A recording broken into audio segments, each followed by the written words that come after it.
Alright, let's dive deep into my world a bit more.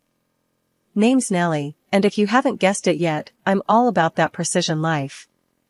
Crunching numbers by day at this beast of a trading company, and by night, I'm basically the queen of organization. My life's motto? A place for everything, and everything in its place. It's not just about being neat, it's about control, knowing where every penny of my hard-earned cash is going. My pals, bless them, they find my obsession a tad amusing. Nellie, you're the only person I know who gets excited over a new filing system. They'd chuckle, shaking their heads in disbelief. But, hey, I swear this stuff has saved my skin more times than I can count. So, there I was, at this shindig thrown by a couple of friends from work. Not my usual scene, I'm more about cozy nights in with a strong cup of coffee and spreadsheets for company. But there he was, Jake, this slightly older guy with an easy smile, leaning casually against the bar. He had this manager vibe going on at a local car parts store. Not exactly Mr. Wall Street, but the man had a certain something. We got to talking, him with his beer, me with my meticulously chosen glass of wine. So, you're into economics, huh? That's like predicting the future with numbers? He asked, his voice tinged with genuine curiosity. I laughed, a bit louder than I intended. Something like that. It's more about making sense of the chaos, finding patterns where others see mess. He nodded, taking a sip. I get that. I'm all about order myself. Ever tried organizing a storeroom full of car parts without losing your mind? Can't say I have, I admitted. But it sounds like a puzzle. A frustrating one, Jake agreed. But satisfying when everything fits just right. Our conversation rolled on, smooth and easy. It was a breath of fresh air, talking to someone who didn't just nod along, but actually got it. We shared stories about our work, the challenges of keeping things in line, and the odd satisfaction of a well-organized spreadsheet. Weeks turned into months, and our casual meetups became something more. Jake had this straightforward way of cutting through the BS that I really admired. He didn't dress things up or play games, he was just real. One chilly evening, after a dinner where we'd both complained about our day, Jake turned to me, his expression serious. Nellie, I've been thinking. I raised an eyebrow. About? Us, he said simply.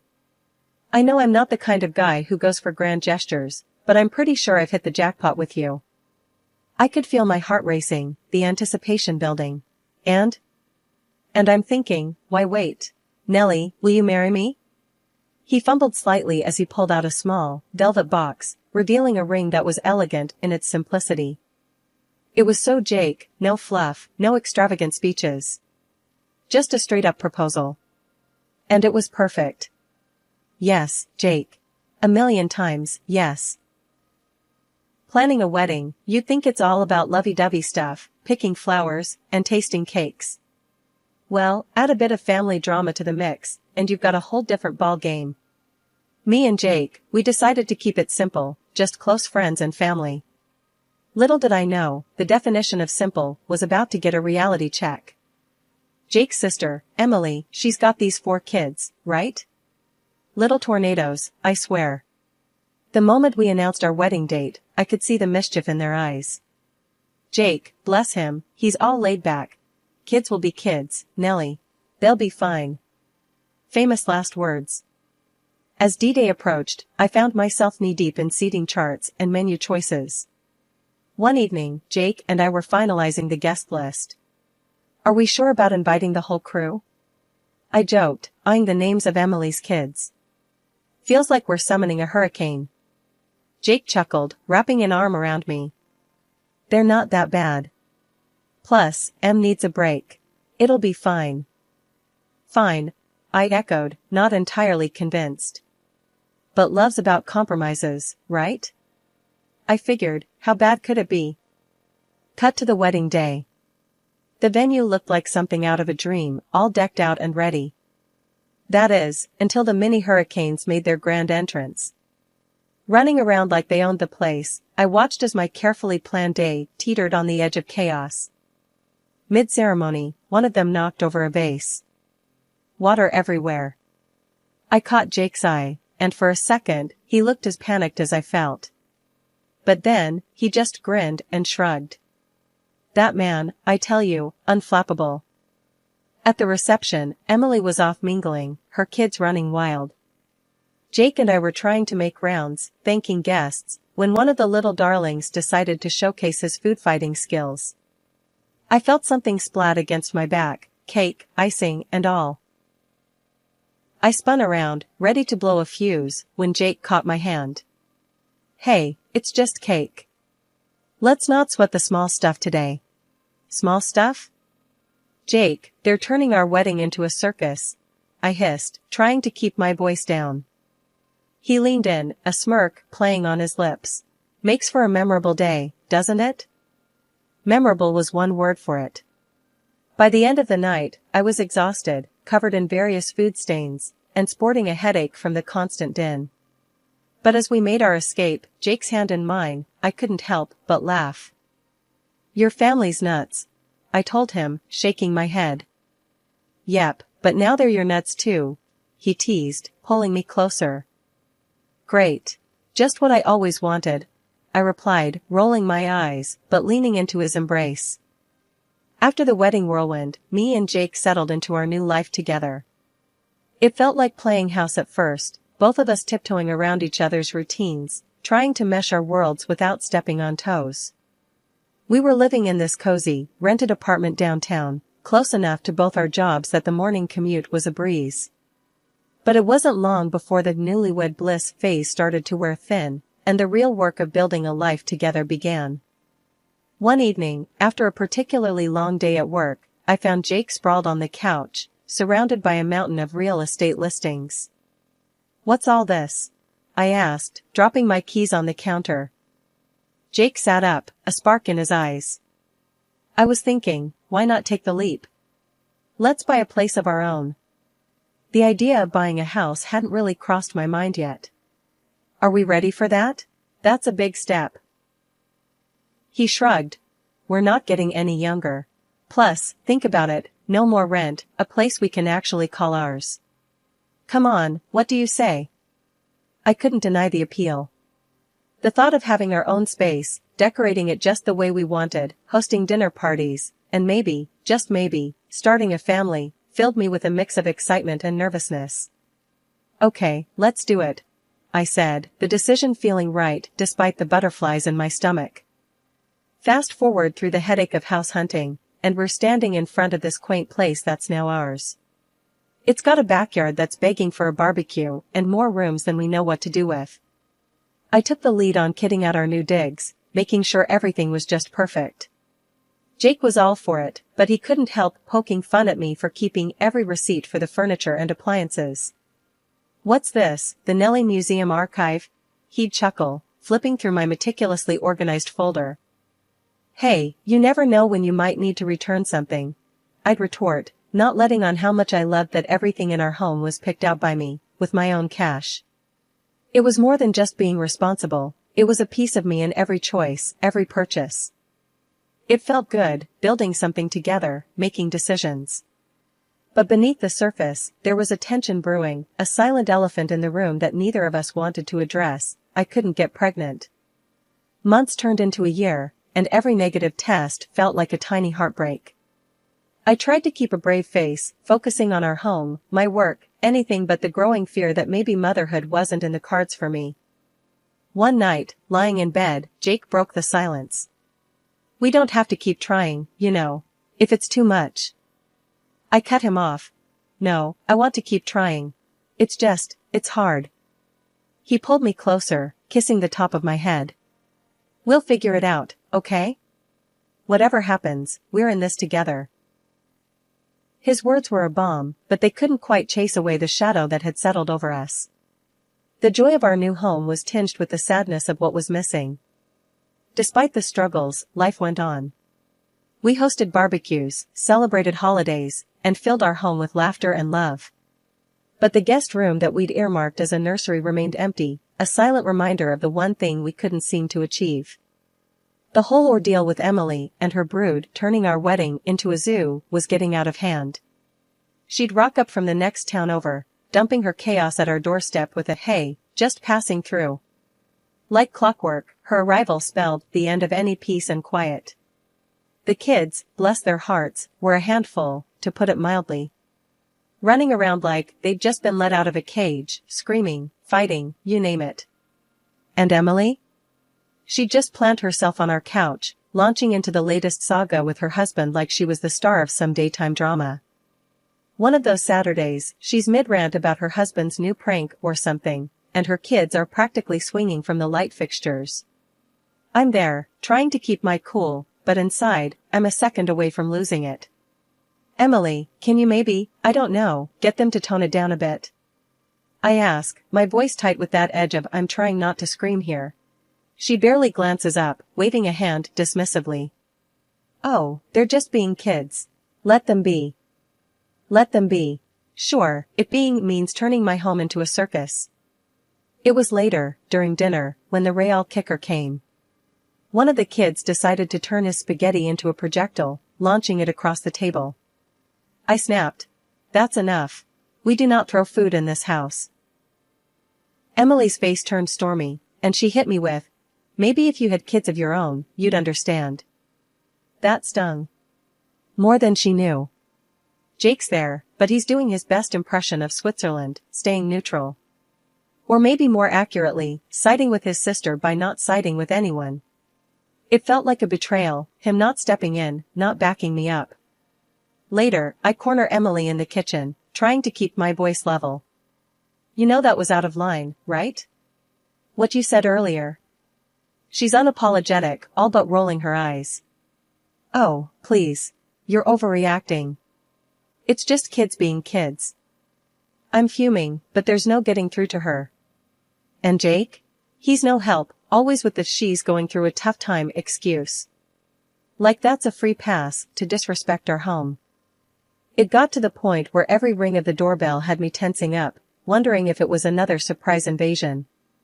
I loved Jake, but his inability to stand up to his sister, to see how this was tearing at the fabric of our quiet life, was driving a wedge between us. One evening, after yet another chaotic visit, I cornered Jake. We need to talk. This can't go on. He sighs, running a hand through his hair. She's family, Nellie. What do you want me to do? Stand up for me, for us. I shoot back, my frustration boiling over. Your sister's behavior, and those kids. It's too much. He looks torn, but I can tell he's struggling to see it from my side. I'll talk to her. He finally mutters, but the promise feels hollow. So, there I was, on what was supposed to be a quiet weekend, transformed into a live-in chef and babysitter for Emily's brood. She breezed out the door, off to shop, leaving a tornado of demands in her wake. I want spaghetti, one shouted. No, make pizza, another demanded. The chaos was enough to make my head spin, and that was before the TV volume cranked to a level that could probably be heard in the next city over. Just as I was about to lose my last shred of sanity to the symphony of kitchen timers and cartoon explosions, an eerie silence fell over the house. Anyone who says silence is golden has never had to deal with kids. That kind of quiet? It's the calm before the storm. Dread settled in the pit of my stomach as I stepped out of the kitchen, half expecting to find the living room turned into a war zone. What I saw instead stopped me dead in my tracks. There, in the midst of the living room, stood Jake's nephews, covered in paint, with my grandmother's painting, the one she'd passed down to me, the one thing I'd cherished above almost everything else, ruined. Streaks of paint obliterated the once beautiful image, turning it into a mockery of its former glory. The anger that surged through me was like nothing I'd ever felt. What have you done? My voice was sharp, a whip crack in the silent room. The kids, sensing the shift, scattered, leaving me alone with the wreckage of my heritage. The fight that ensued when Jake and Emily got back was apocalyptic. You were supposed to watch them.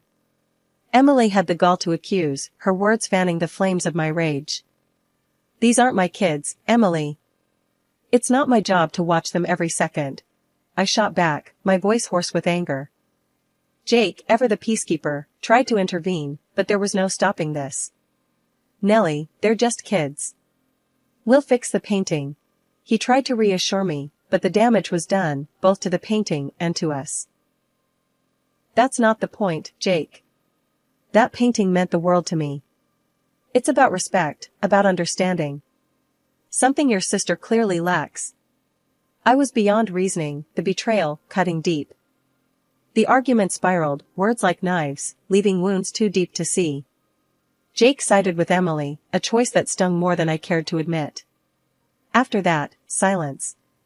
Not the tense quiet before a storm, but the cold, empty silence that fills a room when there's nothing left to say. Ever since the whole painting incident, things between Jake and me were tense, like a string pulled too tight, ready to snap. That breakfast, though, that's when it all came crashing down. Jake, in his infinite wisdom, decided over coffee and toast that it was the perfect time to drop a bomb on me. So, Emily split up with her husband. She's gonna stay here, with the kids. Just for a few months. I almost choked on my coffee. Wait, what? Here? Jake, do you even remember what happened last time? This house can't survive that kind of storm. He sighed, the kind of sigh that said he was bracing for an argument he thought he'd win. It's family, Nellie. We can't turn them away. Besides, you're great with the kids. I snorted. Great with them? I'm not running a daycare, Jake. I have a job, remember? The one that pays for half of everything in this house? He wasn't budging, though. She's coming over tomorrow. We'll figure it out. Figure it out, right. Because we'd done such a stellar job of that so far. I couldn't let it go. What about renting them a place? I'll pay for the first month. They'll have their space, we'll have ours. Everyone's happy. But Jake shook his head, stubborn as ever. It's better if they're here. You know, family support and all that. Support. That's what he called this impending chaos. The argument spiraled from there, words sharp and heated. You can't decide this without me, Jake. This is our home, not a halfway house, for every relative in crisis. He shot back, just as angry. They're my family, Nellie. Should I just turn my back on them? No, but there's a limit. There has to be. The conversation ended with slammed doors and silent treatments. The next day, when I needed to get to work, my car keys were mysteriously missing. A call to Jake revealed the final betrayal. Emily needs the car more than you do, he said, like he was doing me a favor. That was it. The last straw on a back broken by compromise and sacrifice. While Jake was off playing savior, I took action. I called the movers, directing them to every piece of furniture my paycheck had ever touched. The living room set, the dining table, even the damn curtains. By the afternoon, the house was empty, a shell of the home it once was. I drove to my mom's, the back of my car filled with the last bits and pieces of my old life. She was waiting, as she always did, with open arms and a pot of coffee on. Jake's going to flip, was all I could say as I walked in, the weight of my decisions heavy on my shoulders. Mom just nodded, pouring me a cup. Sometimes, you have to stand up for yourself, honey. No matter how hard it is. As I sat there, sipping coffee in the quiet of my mom's kitchen, I couldn't help but smile, imagining Jake's face when he walked into our empty house. It wasn't spite that warmed me, but a flicker of hope, a sense of freedom.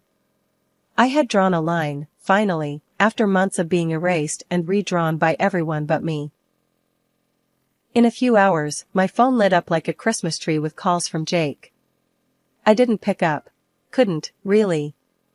I just watched the count of missed calls climb, each one a reminder of the storm I knew was brewing. By evening, the storm broke right on my mom's doorstep. Jake showed up, mad as a hornet, ready to have it out then and there. You've lost your mind, Nellie. Calling you a thief would be putting it mildly. He roared the moment I opened the door, stepping into the quiet of my mom's living room like a whirlwind of fury.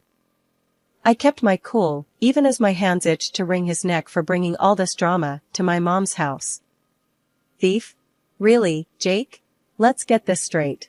You took the car, our car, saying you bought it, so it was yours to give away. Well, I took back what I paid for. Fair's fair. His face went through about a dozen shades of red and purple as I laid out the receipts on the coffee table, proof of every penny I'd spent on our home. This isn't how you solve problems, Nellie. Oh, and letting your sister and her circus take over our lives was a solution? I shot back, my patience worn to a nub. He was pacing now, like a caged animal. Where are they supposed to sleep, huh? You've left my sister and her kids, without beds and blankets. I shrugged, all out of sympathy. Sounds like a you problem now, Jake. That's when he played his last card, the threat of divorce hanging between us like a guillotine. I'll file for divorce. I swear, Nellie, I will. I didn't blink, didn't flinch. Instead, I reached into the folder I'd kept close all day and pulled out the divorce papers. Beat you to it. Here. I've wanted out for a while now. Sign them, and you're free to play the hero all you want. The silence that followed was deafening. He took the papers, scanning them like he couldn't believe what he was seeing. Then, without a word, he signed them. Just like that, it was done. He left as quickly as he'd come, leaving a wake of stunned silence behind him. After the dust settled from the whole divorce saga, I found myself in this weird limbo, caught between relief and uncertainty. Jake and I sold the house, split the money down the middle. Through the grapevine, because small towns have nothing if not an efficient rumor mill, I heard about Jake's new setup. Him, Emily, and her rowdy crew crammed into a small apartment. The thought of it brought a mix of emotions. There was a petty part of me that wanted to revel in the schadenfreude, but mostly, I just felt sorry for him. Jake was working himself to the bone, juggling 2 jobs, to keep them all afloat. And Emily? Still not lifting a finger, still the queen of her own little drama. I ran into Lisa, one of our mutual friends, at the grocery store. Hey, Nellie, you heard about Jake's new place? She asked, all casual, like she wasn't dropping the latest town gossip. I shrugged, tossing a box of cereal into my cart. Heard something about it. Sounds cozy. Lisa laughed, shaking her head. Cozy's one word for it. Heard they're at each other's throats half the time. Emily's not making things easy. I sighed, not sure what to feel. Well, he made his bed. Now he's gotta lie in it. Lisa patted my arm, a silent show of support. You're better off, you know. You seem lighter, somehow. Lighter. That was exactly it. The weight of constant compromise, of living in a perpetual state of tension, had lifted. I was starting over, and the freedom of it was exhilarating. My new apartment wasn't much, just a small, bright space that was all mine. Decorating it felt therapeutic, a way to mark the beginning of this new chapter. My mom helped, her presence a comforting constant in the whirlwind of change. You need anything else, honey? She asked one afternoon, surveying my half-unpacked living room. I looked around, taking in the boxes, the bare walls waiting to be filled with new memories. No, I think I'm good. Thanks, Mom. I started painting again, something I hadn't done since college. One evening, as I stood back to admire a particularly vibrant canvas, my phone buzzed. A text from a number I didn't recognize. Curiosity got the better of me, and I opened it. It was from Jake. Hope you're doing well, Nellie. I'm sorry for everything. I stared at the screen for a long time, the words blurring before my eyes. The apology was unexpected, a small olive branch after months of silence. Part of me wanted to ignore it, to maintain the walls I'd built around my newfound peace. But another part, a softer, more forgiving part, typed out a response. Thanks, Jake. I'm doing okay. Take care of yourself. Sending that text felt like closing a book I'd been reading for too long. There was no going back, no desire to revisit old chapters. I was ready to write new ones, stories of my own making. And for the first time in a long time, I was excited to see where the story would take me.